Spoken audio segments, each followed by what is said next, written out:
امام زین العابدین بیمار سجاد جیسی ہی مدینے میں داخل ہوئے سیدھے روضہ رسول پر حاضر ہوئے، اپنے اس قافلے کو لے کر روضہ رسول پر حاضر ہوئے۔ لوگ دھاڑے مار مار کر روتے تھے۔ امام زین العابدین کربلا کی پوری داستان رسول اللہ کو سنا رہے تھے کھڑے ہو کر، کہہ رہے تھے یا اللہ کے رسول، نبی محترم، نبی محتشم، آپ کے اس لاڈلے نواسے کو جو آپ کے کندھوں پر بیٹھ کر سواری کرتا تھا، آپ کا وہ لاڈلا نواسا جو آپ سجدے میں جائیں تو پیٹھ پر سوار ہو جاتا تھا، اس لاڈلے نواسے کو اشقیاء کی جماعت نے بغیر پانی دیے، بغیر کھانا دیے ذبح کر دیا۔ اے اللہ کے رسول، ہم نے اپنی آنکھوں سے دیکھا ہے آپ کے اہل بیت اطہار میں سے 6 ماہ کے علی اصغر کو بھی انہوں نے تیروں سے چھلنی کر دیا۔ آپ کے گھر کے ہر جوان بچے کو گھوڑوں پر سے دوڑا کر کے ان کی لاشوں کی بے حرمتی کر دی۔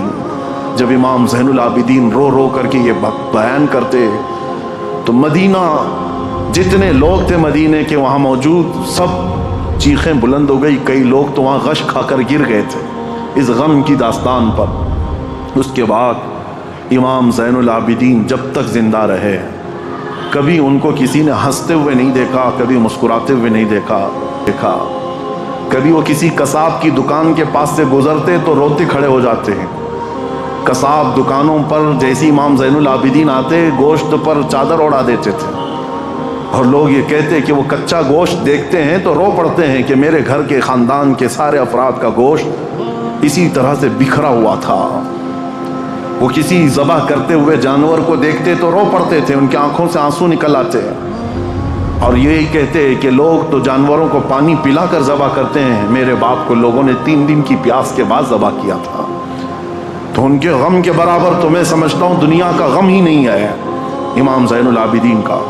لیکن میرے عزیزو، قرآن کی آیت بالکل برحق ہے۔ میرا مولا فرماتا ہے وَمَا اللَّهُ بِغَافِلٍ عَمَّا يَعْمَلُ الظَّالِمُونَ، اللہ ظالموں کے کام سے غافل نہیں ہے، بے خبر نہیں ہے۔ ہر ظالم اپنے انجام کو پہنچے گا ضرور۔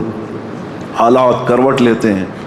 یزید کا دور حکومت ختم ہو گیا، اس کے بعد یزید کا بیٹا معاویہ تخت نشین ہوا۔ 6 مہینے صرف خلافت چلی، اس کے بعد یہ خاندان کی وراثت ہی ختم ہو گئی۔ معاویہ کے بعد، یعنی یزید کا بیٹا جو معاویہ تھا، اس کے بعد پھر اس خاندان میں خلافت ہی ختم ہو گئی۔ مروان کی حکومت چلی، مروان کے بیٹوں کی حکومت چلی۔